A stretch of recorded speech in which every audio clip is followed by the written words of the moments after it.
Hi. Yeah, so if you haven't heard of the Black Tux, it's the #2 player in men's formal wear right behind Men's Warehouse. This is, I'm product placement in here, but the tan suit this year is taking fire. Everyone who's having a wedding this summer is wearing a tan suit, so I figured I'd rep it for the session just because it's on trend. Okay, I like it. That's on trend. Can you tell me a little bit about your history and how you ended up as the CMO of Black? Yeah, so I have kind of an atypical career path. I started in performance marketing, search, and SEO. And I went from there to Capital One and worked on the What's in Your Wallet campaign with Jennifer Garner and Samuel Jackson for a couple years. And then was at Facebook and Instagram for a long time, and then went and jumped into the D2C world and went to FrameBridge, which is a direct-to-consumer disruptor, custom picture framing. And then from there, I came to the Black Tux. Amazing. And at the Black Tux, kind of as you've been there for last year, how have you kind of seen your guys' D2C audience change, grow, shift, and kind of what are you looking at as you look at your audience driving kind of target group? Yeah, it's pretty dramatic. The Black Tux was founded 10 years ago by millennials to reach millennials. And as scary as it is, it makes me feel really old because I'm not married, but Gen Zs are getting married now. In fact, our median customer is about to be Gen Z next year, which is crazy. So we've had to completely, as we all know, Gen Zs interact with brands differently. They consume content on channels differently. They shop differently. They don't want to be sold to. And so we've had a very typical kind of millennial media plan, which we are starting to completely rethink ahead of needing to in a year or two when we're in the thick of it and we have Gen Z customers who aren't reaching us, or we're not reaching them. Okay. And so for that kind of redux of a media plan, I'm just assuming with Gen Z, you're looking at a pretty big omni-channel kind of multi-channel, multi-strategy plan. What's that kind of looking like for you guys as you're refreshing that and as you're switching that up based on your audience? Yeah, we've noticed something as D2C brands hit 100 million, that level, which is that they tend to start becoming generic.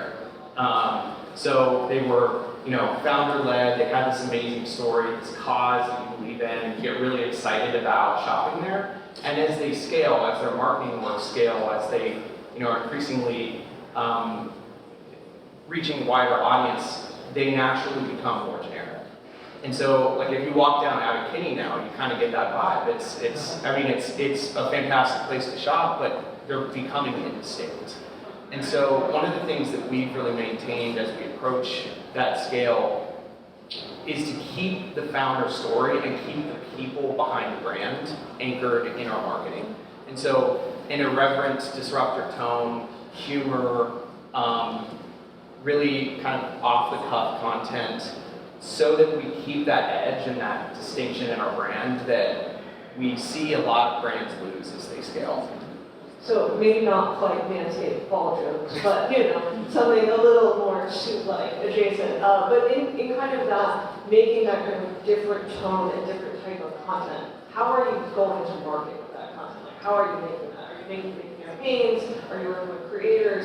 How are you kind of thinking about Gen Z and content creation itself to kind of do it a different way?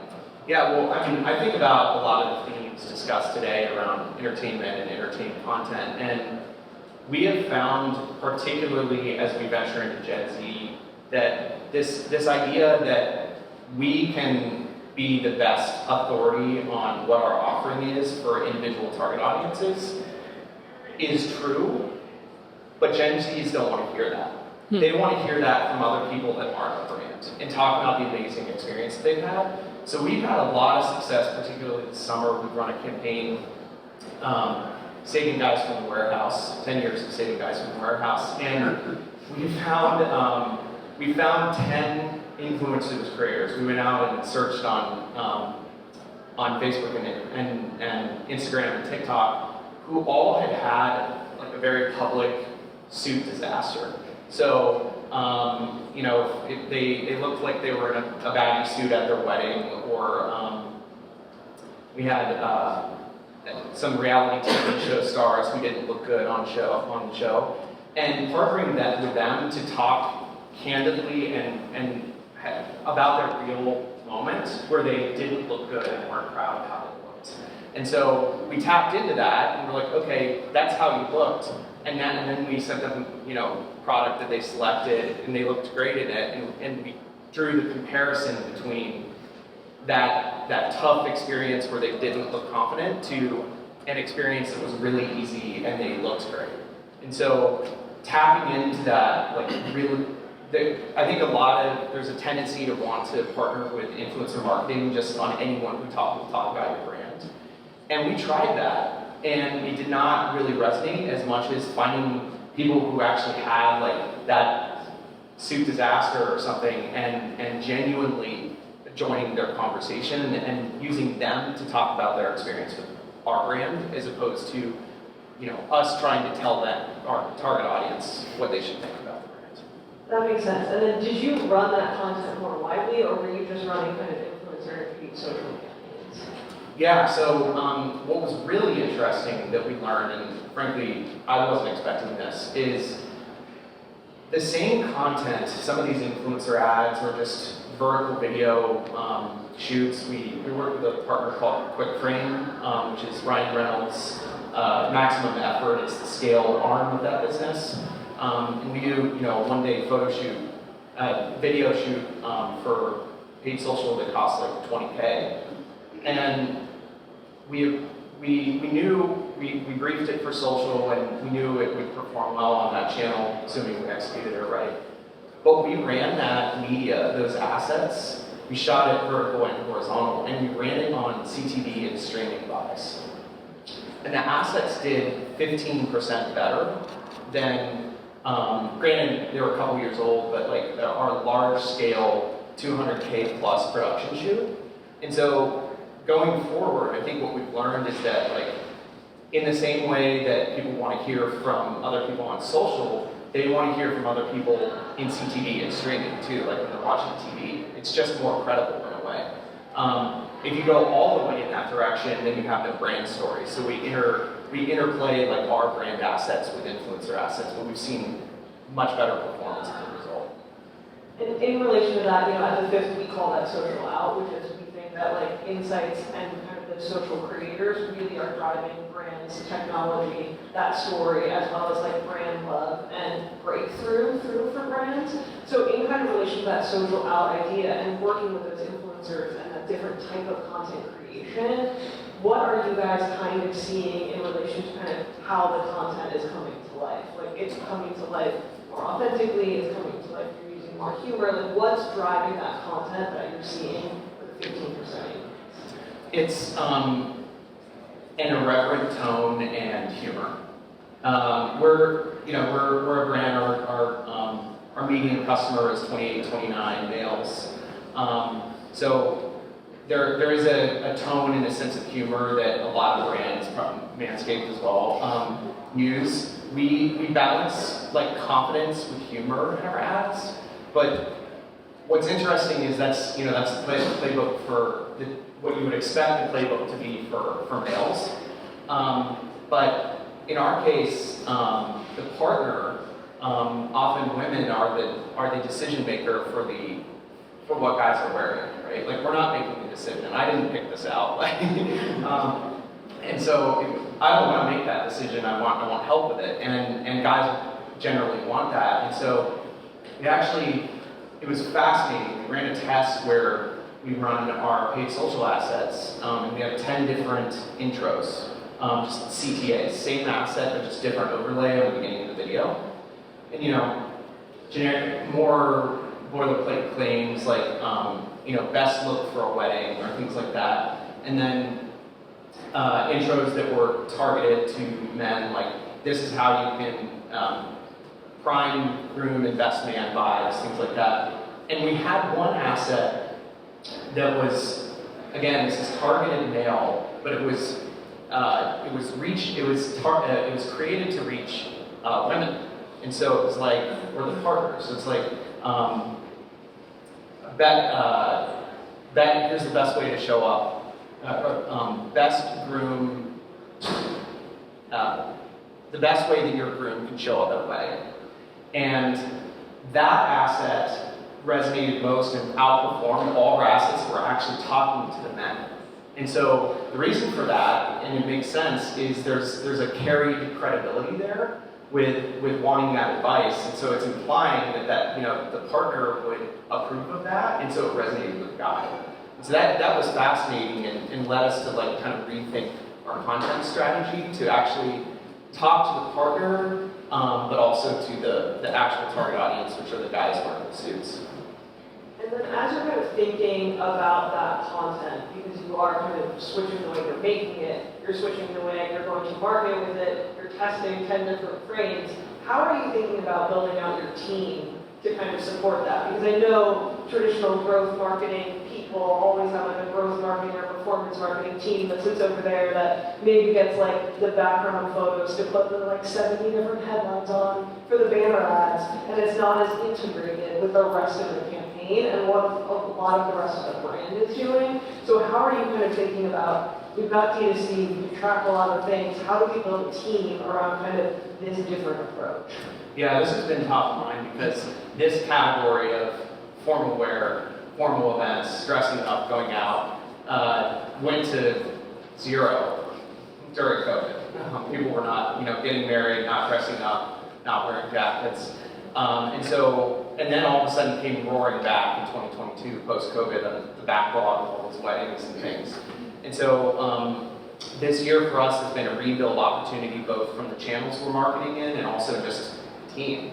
And so we've tripled the size of the team, and in doing so, and I just talked to a lot of people that were smarter than me about how they were structuring like modern orgs, and the general consensus and perspective was that everyone needs to have an omni-channel approach, even if their job description is search engine marketing. And so every member of the team, whether they're in the performance marketing or they're running our social campaigns, have a sort of side gig or part of their remit that is on a totally different, like if they're focused on DR, they have a channel that's focused on brand.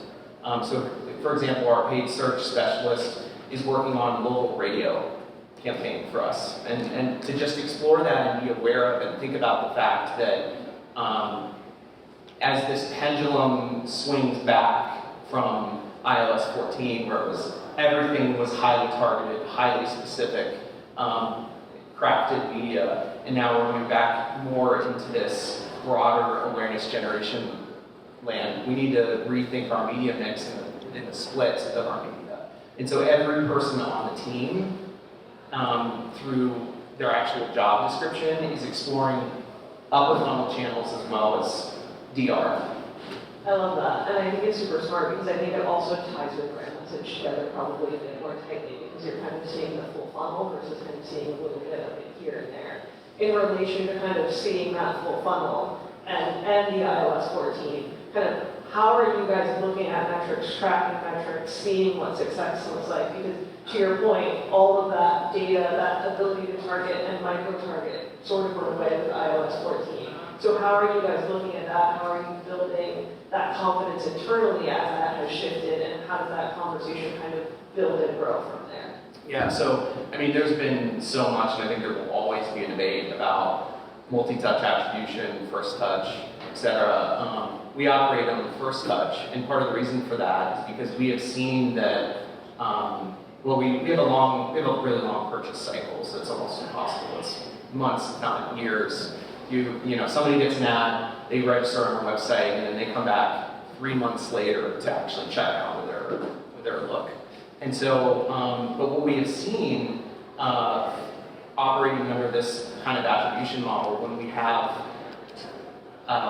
non-attributable channels, or typically non-attributable channels, TikTok, CTV, etc., we do geo-market blackout tests, where we'll just turn off the channel. And as we were talking about, we had a fun discovery that was unintentional because we had a billing issue with Meta, which I think we can all relate. We've all been there. Yeah. Customer support.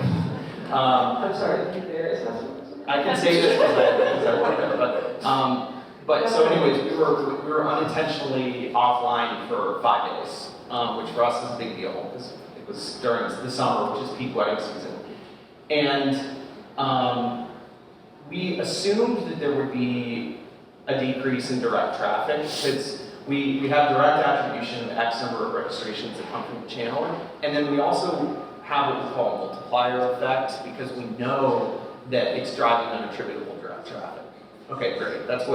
We saw that. That's what happened. It was a bummer because it was 5 days of business loss, but on that channel. But what we did not expect is that our CPAs in TikTok skyrocketed when Facebook was off.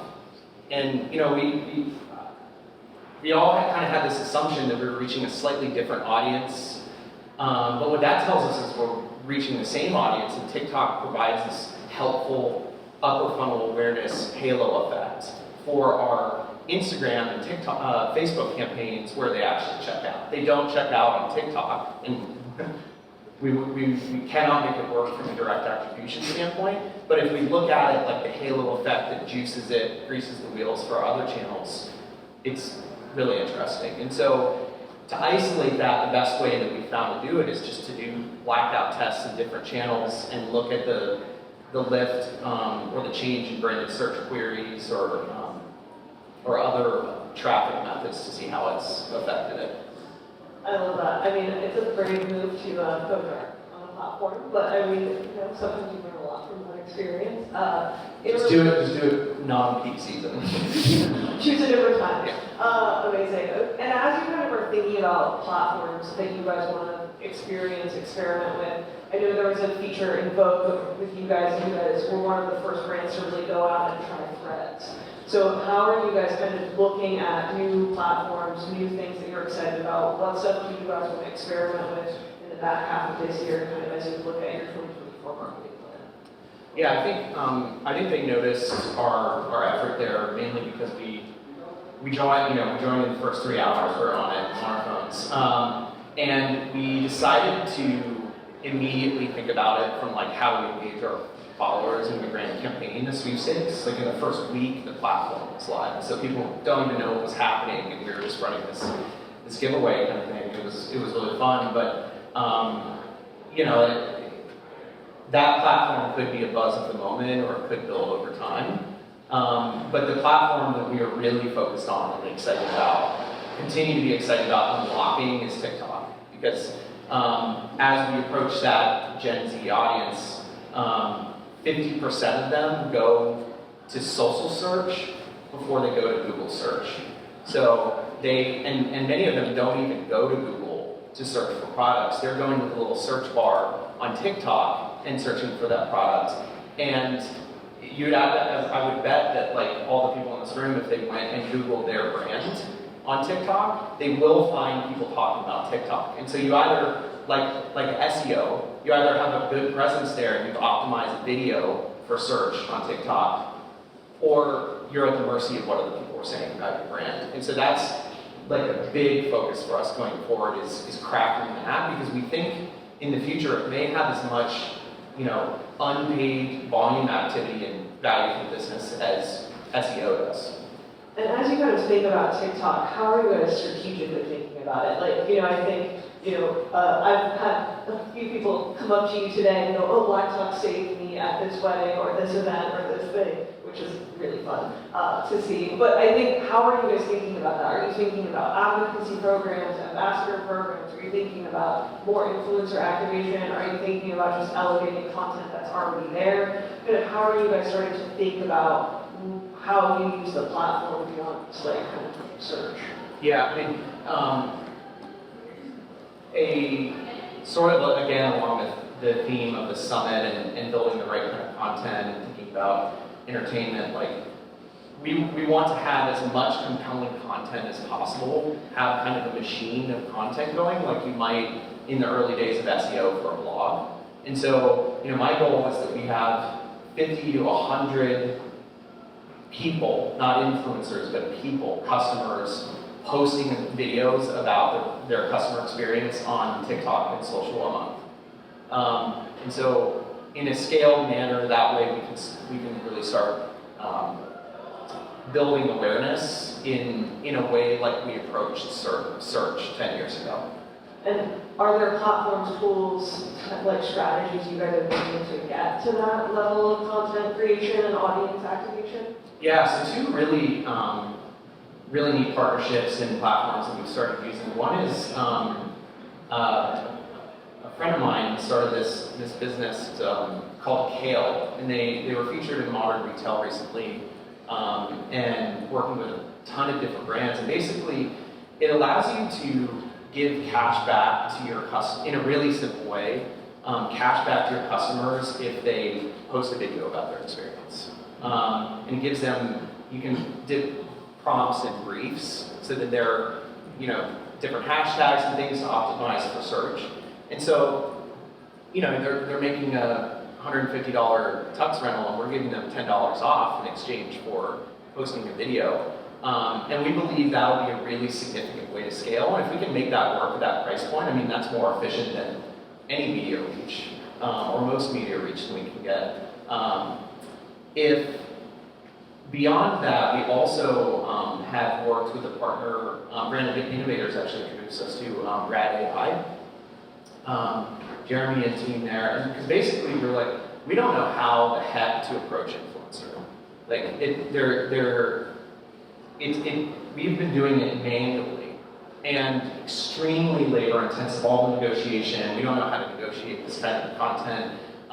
And we don't know who the right influencers are. Like they might have a great following, but do those people care at all about men's formal wear? So they helped us think about their platform logs in and looks at the different influencers' audiences and allows you to understand like what topics resonate.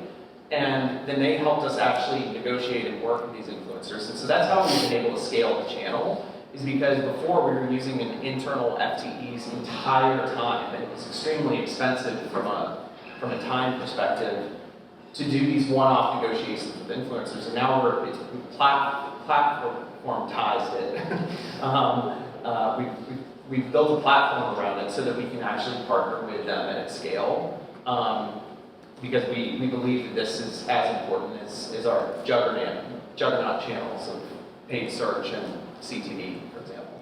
Yeah, that makes sense. And I think last question for you, we were chatting before we walked in here, but as we start to think about kind of scale, right? Brand partnerships are a really great way that a lot of brands kind of activate and get to scale. So what are you guys kind of looking at, thinking about for brand partnerships, or where are you seeing success? And how do you see that like brand partnership success halo across your brand and your funnel? Yeah, so I mentioned we have two different decision makers. We have the person who's wearing the clothes and their partner. And so for their partner, we've been approaching kind of wedding and other adjacent influencers to talk about the brand, different brands. For the guy, the person that's wearing our suit, this year we've had a really, really successful and interesting partnership with Barstool Media, Barstool Sports. We've done takeovers of episodes of Pardon My Take, where, and again, it's much like our influencer, we're not just having them plug our name. In this case, they have a video podcast and they were wearing our suits while hosting the show. Which, if you follow that, having those guys dress up in suits is hilarious, because they will say that they typically look like slobs, but they're hilarious. And so they all looked great. And the 2 weeks following our complete takeover of one of those episodes, we saw 10% more efficient CPMs on CTV. So again, overlapping audiences where we didn't think there were, that lead to an overall more efficient media plan. All right, well, I think we are out of time. Does anyone have any questions?